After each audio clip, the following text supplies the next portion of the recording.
Hello everyone, आप सभी का स्वागत है। वीडियो में हम लोग देखेंगे जेसीसी सीजीएल पेपर 3 में एक टॉपिक है पंचायती राज और सामुदायिक विकास। यहाँ से कम 2 से 3 प्रश्न एग्जाम में रहने की संभावना है। तो इस वीडियो में हम लोग पंचायती राज और सामुदायिक विकास से कुछ क्वेश्चन को कवर करेंगे और उम्मीद है कि ये सब क्वेश्चन एग्जाम में देखने को मिलेगा। तो लेट नहीं करते हुए शुरू करते हैं। देखिए, पहला प्रश्न है, स्थानीय स्वशासन का जनक किसे कहा जाता है? तो स्थानीय स्वशासन का जो जनक है लॉर्ड रिपन को कहा जाता है। याद रखना है, किसे कहा जाता है? लॉर्ड रिपन को कहा जाता है। देखिए आगे, किस वर्ष सामुदायिक विकास कार्यक्रम शुरू किया गया था? तो सामुदायिक विकास कार्यक्रम 1952 में शुरू किया गया था। किसके द्वारा?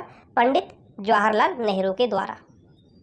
देखिए आगे, सामुदायिक विकास कार्यक्रम किस प्रधानमंत्री के कार्यकाल में शुरू किया गया था? अभी बताएं। पंडित जवाहरलाल नेहरू के कार्यकाल में शुरू किया गया था। कब? 1952 ईस्वी में। देखिए, सामुदायिक विकास कार्यक्रम का सार, यानी कि भारत में सामुदायिक विकास कार्यक्रम क्यों शुरू किया गया था, उद्देश्य क्या था? तो देखिए, सामुदायिक विकास कार्यक्रम भारत में अमेरिका का एक संस्था है, याद रखना है, फोर्ड फाउंडेशन। इस संस्था के माध्यम से भारत में सामुदायिक विकास कार्यक्रम शुरू किया गया था और इसका उद्देश्य है ग्रामीण क्षेत्रों का विकास करना। ग्रामीण क्षेत्रों में हर समुदाय का विकास करना और हर क्षेत्र में विकास करना। जैसे ग्रामीण क्षेत्रों में शिक्षा का विकास करना, स्वास्थ्य का विकास करना, आर्थिक विकास करना, नैतिक विकास करना, सांस्कृतिक विकास करना, यानी कि सभी क्षेत्रों पर फोकस करना। आगे हम लोग देखते हैं, सामुदायिक विकास कार्यक्रम क्यों असफल हो गया?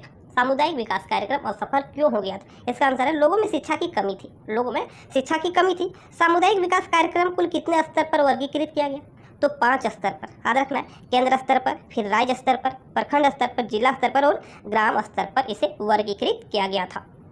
कुछ और फैक्ट हम लोग देख लेते हैं। देखिए, 1952 में जब सामुदायिक विकास कार्यक्रम शुरू हुआ, उस समय देश के कुल 55 प्रखंड में शुरू हुआ था। लेकिन 1964 आते आते पूरे देश में सामुदायिक विकास कार्यक्रम शुरू कर दिया गया था। याद रखना, 1952 में 55 प्रखंड से शुरू होकर 1964 में पूरे देश में सामुदायिक विकास कार्यक्रम शुरू किया गया। एक क्वेश्चन और पूछा जा सकता है कि भारत में परिवार नियोजन का शुरुआत किसके द्वारा किया गया था? तो याद रखना है कि सामुदायिक विकास कार्यक्रम के द्वारा ही भारत में पहली बार परिवार नियोजन का शुरुआत किया गया था।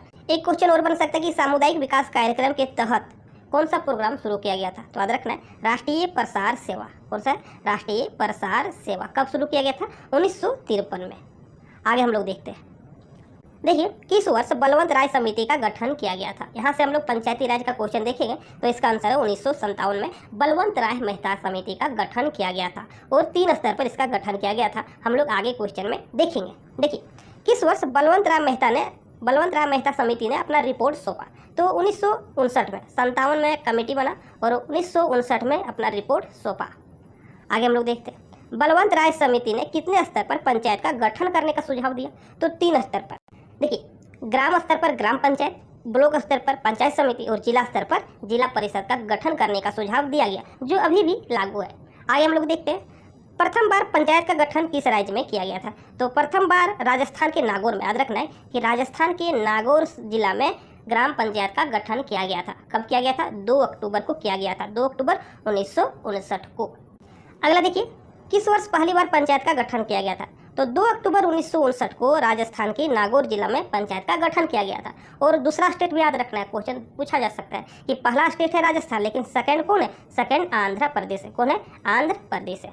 आगे हम लोग देखते हैं। देखिए, प्रायोगिक स्तर पर सर्वप्रथम पंचायती राज व्यवस्था कहाँ लागू किया गया था?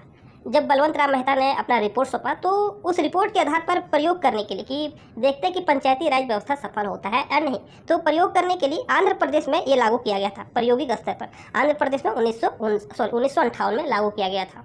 देखिए, पंचायत का उल्लेख संविधान के किस अनुच्छेद में? तो अनुच्छेद 40 में इसका वर्णन है। आगे हम लोग देखते हैं। देखिए, किस वर्ष अशोक मेहता समिति का गठन किया गया था? तो यहाँ से भी क्वेश्चन पूछा जाता है। यदि पंचायती राज आपका सिलेबस में है तो श्योर क्वेश्चन रहता है। 3-4 समिति दे दिया और पूछेगा कि इनमें से कौन सा समिति पंचायती राज से संबंधित नहीं है, तो पंचायती राज से संबंधित है। तो याद रखना है कि पहला जो कमेटी था बलवंत राय मेहता, बलवंत राय मेहता, तो इन्होंने 3 स्तर पर सुझाव दिया था। कितने स्तर पर? 3 स्तर पर। और अशोक मेहता, अशोक मेहता ने 2 स्तर पर। 2 वर्ड है तो 2 स्तर पर, 3 वर्ड है तो 3 स्तर पर। 1957 में, देखिए 1957 में बलवंत राय मेहता समिति का गठन किया गया और इसके 20 साल के बाद 1977 में अशोक मेहता समिति का गठन किया गया। देखिए, अशोक मेहता समिति ने कितने स्तर पर पंचायत गठन करने का सुझाव दिया? तो अभी बताएं, 2 स्तर पर। आगे हम लोग देखते हैं, अब देखिए, अशोक मेहता समिति के द्वारा दो स्तर पर सुझाव दिया गया पंचायत का गठन करने के लिए। पहला स्तर है ग्राम स्तर पर मंडल पंचायत, और दूसरा है जिला स्तर पर जिला परिषद। लेकिन बीच में जो रह गया प्रखंड स्तर पर, इसे हटा दिया गया। लेकिन गांव का पूरा डेवलपमेंट किस पर डिपेंड करता है? प्रखंड पर, यानी कि ब्लॉक पर डिपेंड करता है। तो इस प्रकार जब तक भारत में जनता पार्टी का सरकार था तब तक अशोक मेहता समिति का जो सुझाव था उसे माना गया। लेकिन जैसे ही जनता पार्टी में टूट फूट हुई, जनता पार्टी का सरकार गई और फिर से इंदिरा गांधी प्रधानमंत्री बनती है, तो पुनः एक बार बलवंत राय मेहता समिति को लाया जाता है। आगे हम लोग देखते हैं। अब देखिए 1985 में, पहले 57 में देखें बलवंत राय मेहता आया, 1957 में बलवंत राय मेहता आया, 1977 में कौन आया? अशोक मेहता आया, और 1985 में याद रखना है डॉक्टर PV.K. राव समिति। 1985 में इसे याद रखना है, डॉक्टर PV.K. राव समिति। अब देखिए इन्होंने क्या कहा कि पंचायत का गठन होगा 4 स्तर पर। कितने स्तर पर? 4 स्तर पर किया जाएगा। तो देखिए राज्य स्तर पर राज्य विकास परिषद, राज्य स्तर पर राज्य विकास परिषद, जिला स्तर पर जिला परिषद जो सर्वाधिक महत्वपूर्ण होगा, और मंडल स्तर पर मंडल पंचायत, और ग्राम स्तर पर ग्राम सभा का व्यवस्था किया जाए। और इस समिति ने 1986 में अपना रिपोर्ट सौंपा था। तो याद रखना है, समिति का नाम याद रखना है क्योंकि क्वेश्चन पूछा जा सकता है। आगे हम लोग देखते हैं। और इस समिति के द्वारा 1985 में जो समिति आई उसके द्वारा कहा गया कि नियमित चुनाव हो, पंचायत का नियमित चुनाव हो, और SC/ST महिलाओं को आरक्षण दिया जाए। अब देखिए डॉक्टर LM सिंघवी समिति 1986 ने क्या कहा कि पंचायती राज को संवैधानिक मान्यता दिया जाए। अभी तक संवैधानिक मान्यता नहीं प्राप्त था। साथ ही न्याय पंचायत और ग्राम न्यायालय का व्यवस्था किया जाए, ये भी सिफारिश इन्होंने किया था। नियमित चुनाव हो, महिलाओं को 1/3 आरक्षण दिया जाए, महिलाओं को 1/3 आरक्षण दिया जाए, SC/ST को जनसंख्या के अनुपात में आरक्षण दिया जाए, और नगर पालिका की व्यवस्था की जाए। तो इतना सारा पॉइंट आपको याद रखना है डॉक्टर LM सिंघवी समिति से। आगे हम लोग देखते हैं। देखिए हर राज्य में पंचायत को लागू करने के लिए कौन सा संविधान संशोधन किया गया? तो 73वां संविधान संशोधन किया गया। कब? 1992 ईस्वी में। 1992 में 73वां संविधान संशोधन किया गया। और 73वां संविधान संशोधन लागू कब हुआ? तो 1993 ईस्वी में। आगे हम लोग देखते हैं। अब देखिए 73वां संविधान संशोधन 1993 में जब आया तो इसके तहत क्या क्या इफेक्ट संविधान में पड़ा? तो संविधान का भाग 9 याद रखना है कि 73वां संविधान संशोधन जो पंचायती राज से संबंधित था, संविधान का भाग 9 में इसे जोड़ा गया। साथ ही संविधान की जो 11वीं अनुसूची है उसमें पंचायती राज से संबंधित कुल 29 विषय रखे गए। 16 नए अनुच्छेद संविधान में जोड़े गए। और ये जो अनुच्छेद था 243, अनुच्छेद 243 से लेकर अनुच्छेद 243 ओ तक, अनुच्छेद 243 ओ तक। आगे हम लोग देखते हैं पंचायती राज दिवस कब मनाया जाता है? तो 24 अप्रैल को। कब मनाया जाता है? 24 अप्रैल को पंचायती राज दिवस मनाया जाता है। अब देखिए संवैधानिक दर्जा प्राप्त होने के बाद 73वां संविधान संशोधन जब किया गया तो भारत के सभी राज्यों में पंचायती राज गठन करने का आदेश दिया। और इसके बाद संवैधानिक दर्जा प्राप्त होने के बाद पहला कौन सा राज्य है जहाँ पर पंचायत का गठन किया गया? तो याद रखना है आंध्र प्रदेश में। पहली बार चुनाव का हुआ 1994 में, आंध्र प्रदेश। संवैधानिक दर्जा मिलने के बाद प्रथम बार चुनाव हुआ 1994 में, कहाँ? आंध्र प्रदेश में। आगे देखिए 73वां संविधान संशोधन होने से क्या हुआ कि संविधान के नीति निर्देशक तत्व भाग 4 में के अनुच्छेद 40 के अंतर्गत राज्यों में पंचायत का गठन करने का निर्देश दिया गया। और साथ ही महिलाओं को 1/3 आरक्षण का प्रावधान किया गया। 73वां संविधान संशोधन में महिलाओं को ग्राम पंचायत में 1/3 आरक्षण का प्रावधान किया गया। लेकिन झारखंड में पूछे तो 50% आरक्षण प्राप्त है महिलाओं को। अब हम लोग कुछ महत्वपूर्ण अनुच्छेद को देख लेते हैं। अनुच्छेद 243 में परिभाषा का उल्लेख है, ग्राम पंचायत का परिभाषा का उल्लेख है। 243 में ग्राम सभा का उल्लेख है।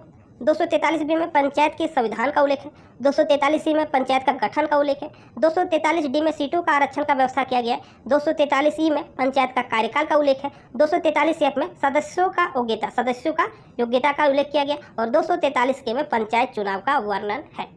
आगे हम लोग देखते हैं किस राज्य में पंचायती राज व्यवस्था नहीं है? ये क्वेश्चन पूछा गया है और इसका आंसर क्या हो जाएगा? दिल्ली में। दिल्ली में पंचायती राज नहीं है। आगे हम लोग देखते हैं। अब देखिए पंचायत चुनाव कराने का निर्णय कौन लेता है? ये भी JCC में पूछा गया क्वेश्चन है। तो पंचायत चुनाव कराने का निर्णय राज्य सरकार के द्वारा लिया जाता है। निम्न में किस राज्य में पंचायती राज नहीं है? तो मेघालय, मिजोरम, नागालैंड, इन राज्यों में पंचायती राज व्यवस्था नहीं है। यहाँ पर क्या है? जनजातीय परिषद है। क्या है? जनजातीय परिषद। अब देखिए पंचायत का गठन एवं संरचना। तो ग्राम स्तर पर मुखिया होता है या तो प्रधान होता है। ब्लॉक स्तर पर क्या होता है? पंचायत समिति प्रमुख होता है। और जिला स्तर पर जिला परिषद होता है। अब देखिए ये जो संरचना है किस प्रकार वर्क करती है, ध्यान से समझिए। एक उदाहरण के माध्यम से आप लोग को समझाते हैं। देखिए मान लीजिए यहाँ पर एक गांव है और गांव में 4 वार्ड है। Ward number 1, ward number 2, ward number 3, ward number 4। इन वार्ड में कुआं चाहिए। इन वार्डों में क्या चाहिए? कुआं चाहिए। तो 4 कुआं चाहिए। तो 4 कुआं के लिए किस पर CM को लेटर लिखेंगे? क्या 4 कुआं के लिए जितने भी वार्ड सदस्य मुख्यमंत्री को लेटर लिखेंगे? नहीं लिखेंगे। किसे लिखेंगे? मुखिया को लिखेंगे या तो प्रधान को। और मुखिया तो जो प्रधान है क्या करेंगे, पंचायत समिति प्रमुख को लेटर लिखेंगे कि मेरे गांव में 4 वार्ड में 4 कुआं चाहिए। और पंचायत समिति प्रमुख क्या करेंगे कि जिला परिषद में, याद रखिएगा, जिला परिषद को लेटर लिखेंगे कि इन गाँव में कुआं चाहिए। अब देखिए, इन वार्डों में जो कुआं का राशि है सीएम कहाँ ट्रांसफर करेंगे, तो सीएम देंगे जिला परिषद के पास, जिला परिषद पंचायत समिति प्रमुख को ट्रांसफर करेंगे और उसके बाद यहाँ से जाएगा मुखिया के पास। तो इस प्रकार से पूरी तरह से ये संरचना वर्क करती है। आगे हम लोग देखते हैं।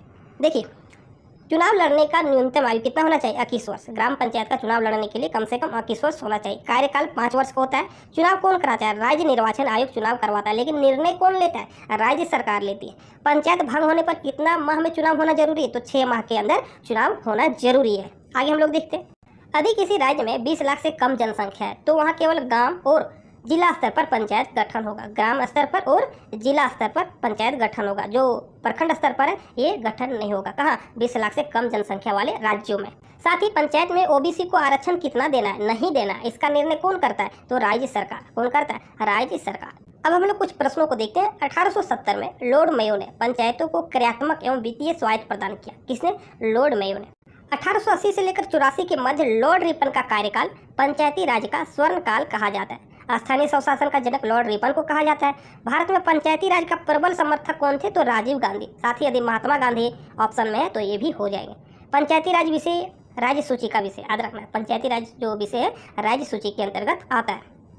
भारतीय संविधान के किस भाग में पंचायती राज का उल्लेख किया गया? तो अभी बताया कुछ देर पहले कि भाग 9 में इसका उल्लेख किया गया। लेकिन भाग 4 जो है संविधान में, जो भाग 4 है, जो अब देखिए संविधान के किस भाग में ग्राम पंचायत की स्थापना की बात की गई है? यहाँ पर आप लोग फंस सकते हैं। अभी बताएं कि भाग 9 में क्या है। देखिए, भारतीय संविधान के किस भाग में पंचायती राज का उल्लेख किया गया है? तो भाग 9 में उल्लेख किया गया है। लेकिन संविधान का जो भाग 4 है यहाँ पर है क्या? नीति निर्देशक तत्व। और नीति निर्देशक तत्व में जिक्र है ग्राम पंचायत की स्थापना। ग्राम पंचायत की स्थापना किस में कहा गया? भाग 4 में। भाग 4 क्या है? नीति निर्देशक तत्व। देखिए आगे, भारतीय संविधान के निम्न अनुच्छेदों में, भारतीय संविधान के निम्न अनुच्छेदों में कौन सा अनुच्छेद है जिसमें सरकारों को ग्राम पंचायतों को संगठित करने का निर्देश देता है? तो अनुच्छेद 40, याद रखना है। अनुच्छेद 40 के तहत सरकारों को, राज्य सरकार को ग्राम पंचायत संगठित करने का निर्देश देती है। आगे हम लोग देखते हैं, पंचायती राज प्रणाली किस पर आधारित है? तो सत्ता का विकेंद्रीकरण। सत्ता का विकेंद्रीकरण पर आधारित है। विकेंद्रीकरण यानी कि देखिए, शुरू में क्या होता है? केंद्र सरकार, केंद्र सरकार, उसके बाद राज्य सरकार। तो सत्ता का तो ये विकेंद्रीकरण है, सत्ता का विकेंद्रीकरण है। राज्य सरकार के बाद जब हम लोग नीचे आएंगे तो यहाँ पर ग्राम पंचायत आप लोग देखते हैं, ब्लॉक स्तर पर पंचायत समिति प्रमुख होता है, जिला स्तर पर जिला परिषद होता है। तो सत्ता का विकेंद्रीकरण। भारत में पंचायती राज अधिनियम कब लागू हुआ? तो 24 अप्रैल 1993 को। 24 अप्रैल 1993 को। देखिए, भारत का वो कौन सा दूसरा राज्य है जहाँ पंचायत का गठन किया गया? पहला राजस्थान, दूसरा आंध्र प्रदेश। राजस्थान का नागौर जिला और आंध्र प्रदेश का राजमंदरी। आगे हम लोग देखते हैं। आगे देखिए, बलवंत राय मेहता ने निम्न में किसे महत्वपूर्ण संस्था मानते थे? तो बलवंत राय मेहता पंचायत समिति को महत्वपूर्ण संस्था मानते थे। 3 स्तर पर ग्राम सभा, पंचायत समिति और जिला परिषद। तो 3 स्तर पर पंचायत का गठन करने का सुझाव दिए, लेकिन पंचायत समिति को सबसे पावरफुल समझते थे। कौन? बलवंत राय मेहता। आगे हम लोग देखते हैं, पंचायती राज विषय संबंधित है। तो पंचायती राज विषय अभी बताएं कि राज्य सूची से संबंधित है। देखिए, निम्न में कौन पंचायतों की वित्तीय स्थिति का पुनर्विलोकन करने के लिए वित्त आयोग का गठन करता है?